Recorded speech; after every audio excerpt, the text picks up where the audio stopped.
Ministru jaħtar lill-Ministri l-oħra minn fost il-membri tal-Kamra tad-Deputati u bil-Prim Ministru tagħni parir biex naħtar l-Onorevoli Justin Caruana, membru tal-Kamra tad-Deputati bħala Ministru, issa lek jien George Vella, President ta' Malta, bis-saħħa tas-setat potija li bsemmi artiklu 80 tal-Kostituzzjoni ta' Malta, dan naħtar l-Onorevoli Justin Caruana bħala Ministru.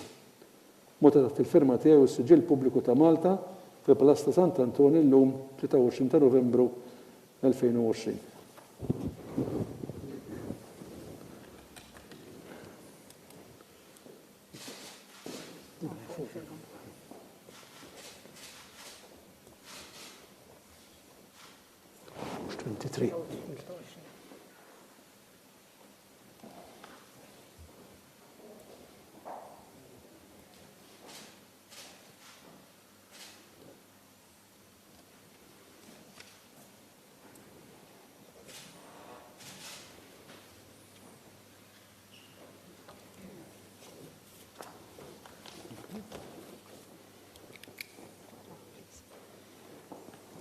Jiena Justin Caruana solennement naħlef li nkun tassew fidili u lejali lejn il-poplu u r-Repubblika ta' Malta u l-Kostituzzjoni tagħha.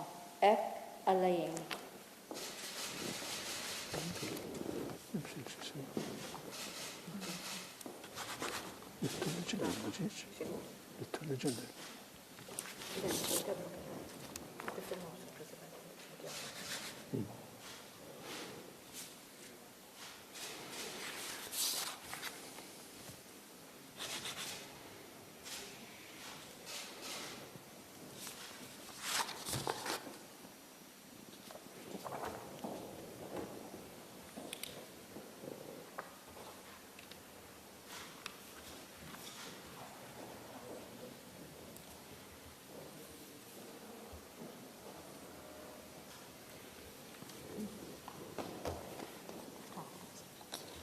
Jiena Justin Caruana solennement naħlef li naqdi fedelment u skont il-kuxjenza id-dmirijiet tiegħi bħala Ministru skont il-Kostituzzjoni u l-liġijiet ta' Malta mingħajr biża' jew favur.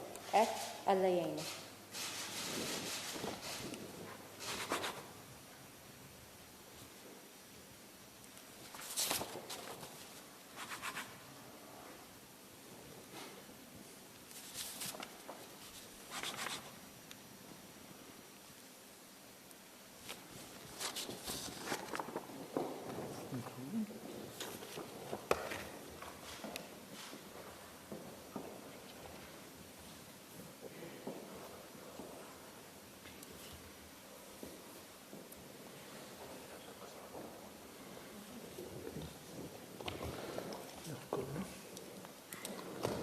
Prosit.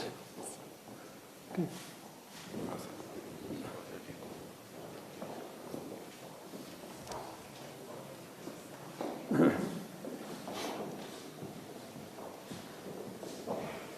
Okay, good.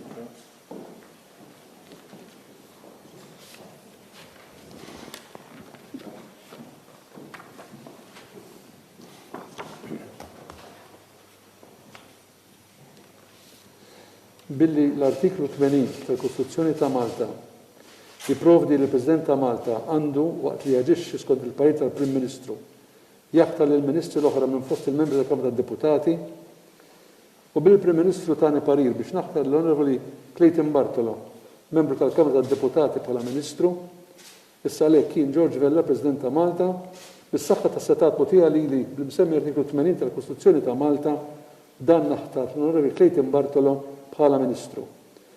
Mota il-firma tiegħi u s-siġil pubbliku ta' Malta fil-Palazz ta' Sant'Antonio llum 23 ta' Novembru 2020.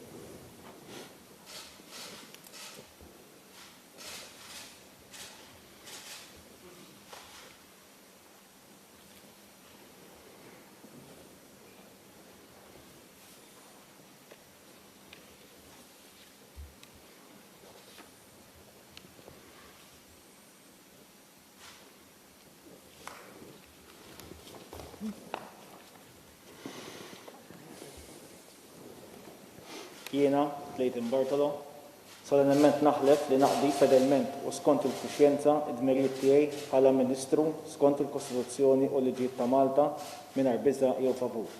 Hekk Alla jgħinni.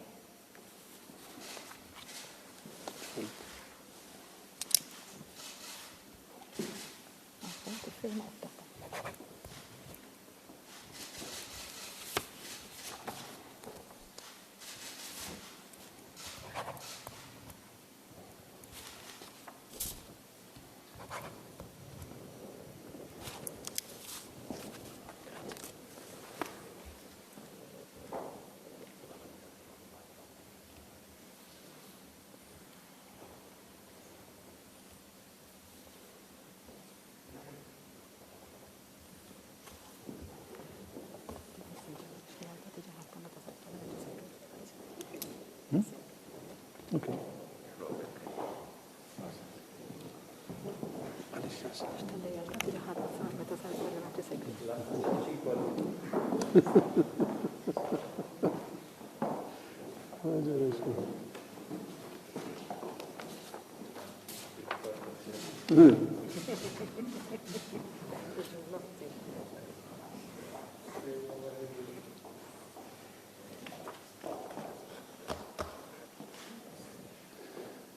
Billi l-artiklu 80 tal-Kostituzzjoni ta' Malta jipprovdi l-President ta' Malta għandu waqt li jaġixxi skont il-parir tal-Prim Ministru jaħtar lill-Ministri l-oħra minn fost il-membri tal-Kamra tad-Deputati u billi l-Prim Ministru tani parir biex naħtar l-Onorevoli Miriam Dalli, membru tal-Kamra tad-Deputati bħala Ministru, issa lek jien George Vella bħala President ta' Malta bis-saħħa ta' setat mogħtija lili bil-msemmi artiklu 80 tal-Kostituzzjoni ta' Malta dan naħtar l-Onorevoli Miriam Dalli bħala Ministru.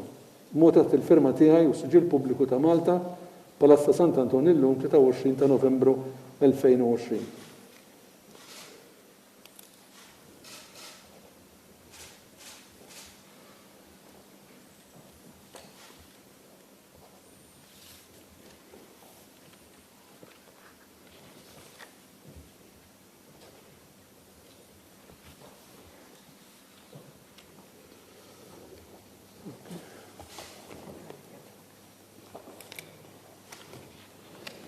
Jiena Miriam Dalli solennement naħlef li nkun tassew fidili u lejali lejn il-poplu u r-Repubblika ta' Malta u l-Kostituzzjoni tagħha hekk Alla jgħinni.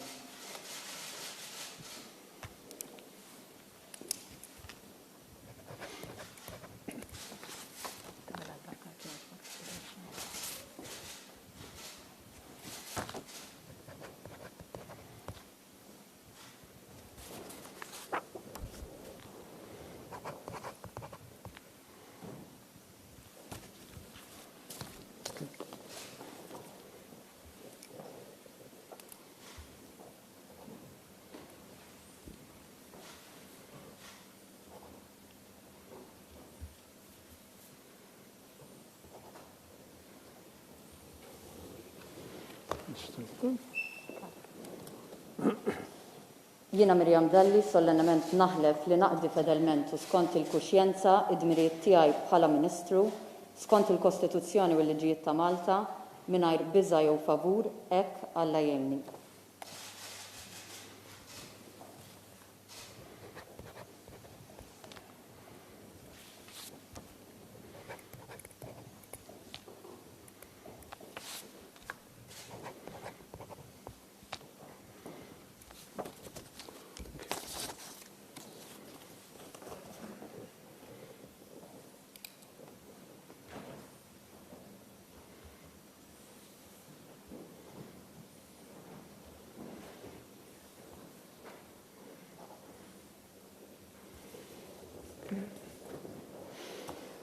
Prosit. Thank you. Thanks.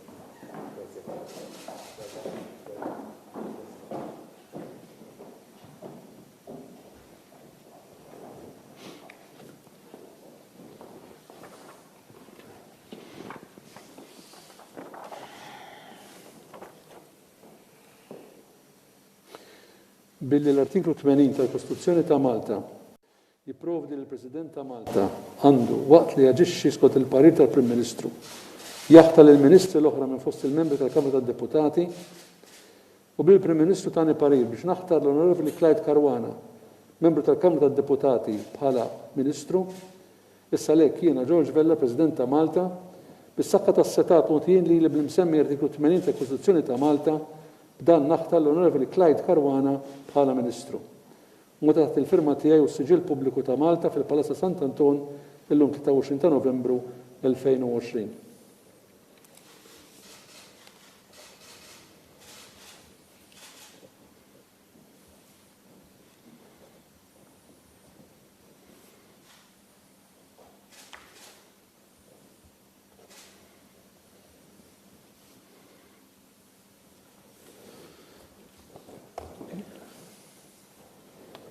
Jiena Clyde Caruana solennement naħlef li nkun tassew fidili u lejali lejn il-poplu u r-Repubblika ta' Malta u l-Kostituzzjoni tagħha. Hekk Alla jgħin.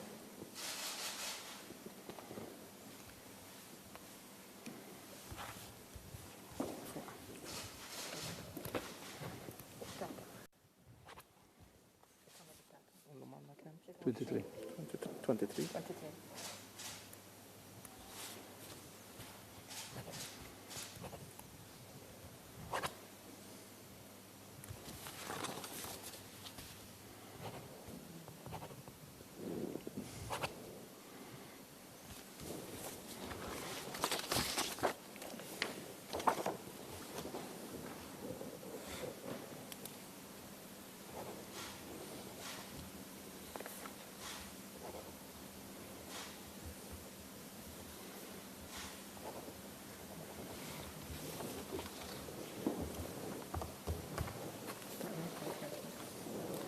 Jiena Klajt Karwana solennement naħlef li naqdi fedelment skont il-kuxjenza id-dmirijiet tiegħi bħala Ministru skont il-Kostituzzjoni u l-liġijiet ta' Malta. Mingħajr biża' jew favur. Hekk Alla jgħinni.